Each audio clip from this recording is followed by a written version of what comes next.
एक बार एक व्यक्ति महात्मा के पास जाता है। उस समय वो सभी को उपदेश दे रहे थे। व्यक्ति उनके उपदेश के बीच उन्हें टोक कर कहता है कि क्षमा करें मुनिवर, मैं इस तरह आपके वचनों को बीच में काट रहा हूँ, लेकिन मैं बहुत ज़्यादा परेशान हूँ। मुझे आपसे मेरे प्रश्नों का उत्तर चाहिए। व्यक्ति को इस तरह अशांत देख महात्मा उसके मन की चिंतित मनोदशा को समझ जाते हैं और कहते हैं कि पूछो वत्स, जो पूछना है, जो मन में प्रश्न है बेझिझक पूछो। ये सुन वो व्यक्ति कहता है कि आपका धन्यवाद, जो आपने मेरी बात का मान रखा। दरअसल मुनिवर, समस्या ये है कि मैं अपने जीवन में कुछ करना चाहता हूँ, कुछ बनना चाहता हूँ, एक सफल व्यक्ति बनना चाहता हूँ, लेकिन मैं नहीं बन पा रहा। पहले मुझे मेरा लक्ष्य ज्ञात नहीं था, लेकिन अब वो ज्ञात हुआ है, तो मुझे मार्ग नहीं पता था, और जब मार्ग ज्ञात हुआ उस पर चला तो अब बार बार असफल ही हो रहा हूँ। मुझे सफलता नहीं मिल रही। आपके दिए गए उपदेशों के अनुसार मैंने हर तरह प्रयास किया, परिश्रम किया, लेकिन फिर भी मैं सफल नहीं हुआ। इतनी बाधा मेरे साथ ही क्यों आ रही है? मेरे साथ ही इतनी समस्याएं क्यों हैं? आप ही कुछ बताएं। काफी समय से मेरा मन बेचैन है, थक गया है। अब तो मैं भी हार गया। इस जीवन में मुझे कोई प्रकाश नहीं दिख रहा। आप ही बताएं, मैं कैसे इस अंधकार को दूर करूं? उस व्यक्ति की सारी बात सुन महात्मा कहते हैं कि देखा जाए तो अंधकार हर किसी के जीवन में होता है। यहाँ बैठा हर एक व्यक्ति अपनी समस्याओं में उलझा हुआ है, परेशान है, लेकिन इन सब समस्याओं का हल उन्हें स्वयं ही ढूंढना है। कोई और नहीं आएगा, उन्हें स्वयं ही प्रकाश लाना होगा। ठीक उसी तरह तुम्हारे जीवन का अंधकार भी तुम स्वयं ही दूर करोगे, अन्य कोई और नहीं आएगा। ये सुन व्यक्ति कहता है कि मैं प्रयास करके देख चुका हूँ, लेकिन मुझे आशा की किरण नहीं दिख रही। दिख रहा है तो समंदर में डूबता हुआ मैं खुद। ये सुन महात्मा कहते हैं यदि चाहो तो तुम स्वयं को बचा भी सकते हो, लेकिन जब खुद ही डूबना चाह रहे हो तो कोई क्या कर सकता है? ये सुन व्यक्ति कहता है कि आपकी बातों से लग रहा है आप मुझे कोई सहायता नहीं दे सकते। मेरा यहाँ रुकना व्यर्थ है, मुझे यहाँ से लौट जाना चाहिए। ये कहकर व्यक्ति जाने लगता है। तब महात्मा कहते हैं कि धैर्य रखो वत्स, इतनी जल्दबाजी करोगे तो सफलता कभी नहीं मिलेगी। सफल होने के लिए धैर्य सबसे जरूरी होता है। आओ बैठो, तुम्हें एक कहानी सुनाता हूँ। दोस्तों, कहानी में आप खो जाएं उससे पहले चैनल को सब्सक्राइब कर लें, वीडियो को लाइक करके कमेंट में नमो बुद्धाय जरूर लिखें। महात्मा की बात मान व्यक्ति बैठ जाता है। तब महात्मा कहानी शुरू करते हैं। पुराने समय की बात है। एक बार एक राजा युद्ध में हार जाता है। युद्ध बहुत भयंकर होता है। राजा के सभी सैनिक साथी मारे जाते हैं, लेकिन राजा जैसे तैसे स्वयं के प्राण बचा भाग जाता है और जाकर एक गुफा में छुप जाता है। शत्रु राज्य के सैनिक उसका पीछा करते हुए जाते हैं, लेकिन राजा को ढूंढ नहीं पाते और लौट जाते हैं। राजा सोचता है कि अभी बाहर निकलना खतरनाक है, अभी यहीं छुप जाना चाहिए।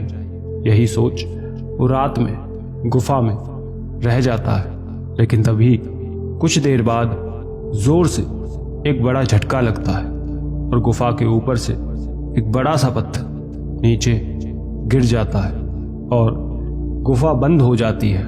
ये शोर सुन राजा की आंख खुल जाती है। वो देखता है कि वो गुफा में बंद हो गया है। ये देख वो भाग कर जाता है और पत्थर हटाने का प्रयास करता है, लेकिन वो हटा नहीं पाता और तब चुपचाप आकर सिर पर हाथ रख बैठ जाता है और अपने भाग्य पर दुख जताने लगता है कि उसका भाग्य कितना खराब है। वो सोचता है कि पहले मैं युद्ध में सब कुछ हार गया और अब इस गुफा में फंस गया। अब मैं करूं तो क्या करूं, यहां से कैसे निकलूं। राजा बहुत दुखी होता है और 2 दिन तक ऐसे ही गुफा में पड़ा रहता है। भूख और प्यास के कारण उसकी हालत खराब हो गई थी। राजा को यह लगने लगा था कि सैनिकों से तो प्राण बचा, वो भाग आया, लेकिन अब नहीं बच पाएगा और यहीं मर जाएगा। ये सोच सोच रात भर वो बहुत दुखी होता है। उसने सारी आशा खो दी थी। तभी राजा को उसके गुरु द्वारा सिखाई गई एक बात याद आ जाती है कि जीवन में कैसी परिस्थिति क्यों ना आए, हमें प्रयास करते रहना चाहिए। गुरु की बात याद कर राजा के मन में भी ये विचार आता है कि यदि मैं सैनिकों से स्वयं के प्राण बचा सकता हूँ तो इस गुफा से भी निकल ही सकता हूँ। और इसी सोच के साथ वो स्वयं को प्रेरित करता है, हिम्मत देता है और गुफा के भीतर से पत्थर हटाने का प्रयास करने लगता है। लेकिन इतना आसान कहाँ था। राजा भूखा प्यासा तुरंत थक जाता है। वो रोज पूरा दिन उस पत्थर को हटाने का प्रयास करता और रात में वहीं सो जाता। धीरे धीरे राजा की हालत खराब होने लगी थी। 8 दिन हो गए थे। राजा यूं ही भूखा प्यासा था। जब राजा ने ये देखा कि अब वो और अधिक यहाँ नहीं रह पाएगा, उसने अपनी सारी शक्ति पत्थर हटाने में लगा दी कि या तो आज ये पत्थर हटेगा या फिर मेरे प्राण जाएंगे, लेकिन आज मैं इसे हटा कर रहूँगा। और तब राजा अपनी सारी शक्ति उस पत्थर को हटाने में लगा देता है। शाम होने को आई थी, लेकिन राजा रुका नहीं था। उसने प्रयास जारी रखा और तब अंत में जाकर हल्का सा पत्थर हट गया। ये देख राजा बहुत प्रसन्न हुआ। उसके भीतर एक उम्मीद की लौ जाग गई। उसने पुनः प्रयास जारी रखा। रात भर राजा सोया नहीं और पत्थर हटाने में लगा रहा। और अगली सुबह सूर्य की उगती किरण के प्रकाश के साथ राजा के जीवन में भी प्रकाश आया। उसने उस पत्थर को और थोड़ा हल्का हटा दिया और राजा बाहर निकलने का प्रयास करने लगा और धीरे धीरे निकलते निकलते बाहर निकल ही गया। राजा के हाथ पैर छिल गए थे, घाव हो गए थे। इतने दिन पत्थर पर हाथ मारने से, जोर देने से राजा के हाथ पांव सब जख्मी हो गए थे। लेकिन पूरे 9 दिन बाद राजा उस गुफा से निकला था। उसके जीवन में ये दर्द कुछ नहीं था जो बाहर निकलने की खुशी थी। उसने स्वयं को एक नया जीवन दिया था स्वयं के प्रयास से। और फिर राजा उस जंगल से चला जाता है एक नए राज्य, नए जीवन की ओर। इस कहानी के अंत में महात्मा कहते हैं कि यदि राजा ने यह सोच लिया होता कि वो बाहर नहीं निकल सकता तो वो शायद ही जीवित होता, लेकिन स्वयं को जीवित रखने की जिद ने, स्वयं को बाहर निकालने की जिद ने राजा को बाहर निकाल ही दिया। और ये इसलिए हुआ क्योंकि राजा ने इतनी मुश्किलों के बाद भी हार नहीं मानी, जीतने का प्रयास जारी रखा।